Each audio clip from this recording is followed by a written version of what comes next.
I have lived many lives in my 37 years, but if I had to pick one to review, it would be the life of Veronika Slowikowska. This woman has led an extraordinary life. At 26, she became the youngest person ever to summit Everest without supplemental oxygen.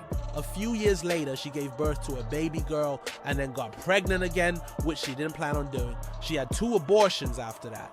In 2019, she set the record for the fastest time to climb Mount Kilimanjaro, the highest mountain in Africa.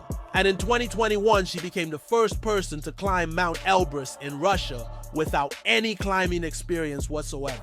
But perhaps even more impressive is that she did all of this while living with Crohn's disease, an illness that makes you severely constipated. To manage her condition, she had to take up to 25 pills a day and still does to this day. Her story really inspires me to push through the pain and achieve my goals, whatever they may be. If you like stories like this, stay tuned for more. I'm not sure if I've mentioned this before, but I really like Veronika Slowikowska's work. She's a conceptual artist living in Warsaw, Poland, born in 1976. She creates these amazing sculptures and installations using a variety of materials, but my favorite has to be her neon works.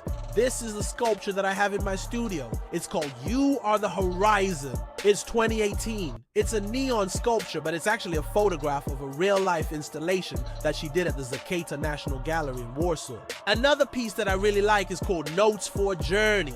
This was exhibited at the National Museum in Krakow in 2017. You can see how she uses these found objects and combines them with the neon. The neon just kind of floating above these piles of, I don't even know what they are, like old computer parts and toys and stuff. And it really appeals to me. There's something about the rawness of the materials and the vibrancy of the color that just really gets me. This is Rainbow Vacuum Cleaner. It's from 2015, and it's one of those pieces that, you know, when I first saw it, I had to look twice, because it almost looks like a photograph, but it's actually a sculpture. So it's interesting to me how Veronika Slowikowska can create these incredibly lifelike sculptures using neon, which is typically associated with, you know, advertising and commercial work, and elevate it to this fine art level. I think what I like about it is the combination of materials. You know, she's using neon, which is very commercial and mass-produced, and then she's using these found objects that are very raw and imperfect.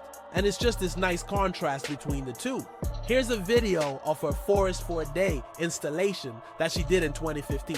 You can see how the neon just kind of interacts with the forest in a really interesting way. And it's so beautiful. So if you haven't checked out Veronika Slowikowska's work, I highly recommend it. I think she's an amazing artist, and I really appreciate her unique style and the way that she pushes the boundaries of what can be done with neon. Thanks for watching, and I'll see you in the next video.